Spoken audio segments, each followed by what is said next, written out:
জীবের ধন, মুখ্য ধন হচ্ছে রাধা নাম। রাধার নামও যা, রাধা নামই নাম, নামই হবে। তো সুতরাং নামই আমাদের সামনে উপস্থিত হচ্ছে না, কিন্তু নাম যত পেয়েছি। আমি আগের দিন বলছিলাম মনে হয়, এই আপনাদের এই বদল খুব সামান্য মনে করবেন না। দেখতে মনে হয় সামান্য, ওই যে রামা সামা যারা হরিভজন করে না, হরিকথা শোনে না, বদলে হরিনাম হয় না, তারাও দেখতে যাবো, আমরাও দেখতে যাবো।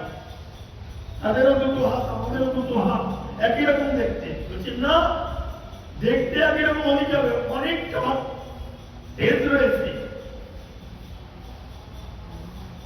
তারা তো বদন দিয়ে খায়, যারা কৃষ্ণ নাম করে না, আমরা তো খাই বদন দিয়ে। বলছে শাস্ত্র বলছে, যখন আপনার বদনে হরিনাম হবে, যখন আপনার বদনে কি হবে হরিনাম, তখন এই মুখ গব্বরটা চক্ষুস্থ।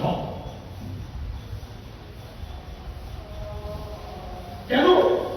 আগেকার দিনে ধার জল পিটিয়ে উড়ে বাপরে বাপ কাষ্ট ঘি কত কিছু এনে ওম সহায় করে যে ফল লাভ হতো, আর এই কলিতে বদনের মধ্যে শুধু একটু হরিনাম,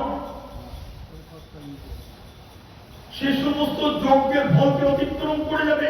আপনার জীবনে যখন একবার হরি উচ্চারণ হবে, ওই জন্যই আপনার বদনটা, এই মুখগব্বরটা যজ্ঞস্থ। যার বদনে হরিনাম হবে না, ওই একই বদন দেখতে, তার সেটাকে যজ্ঞস্থল বলা হয়নি। আমার সিদ্ধান্ত নয়, মহাজন সিদ্ধান্ত।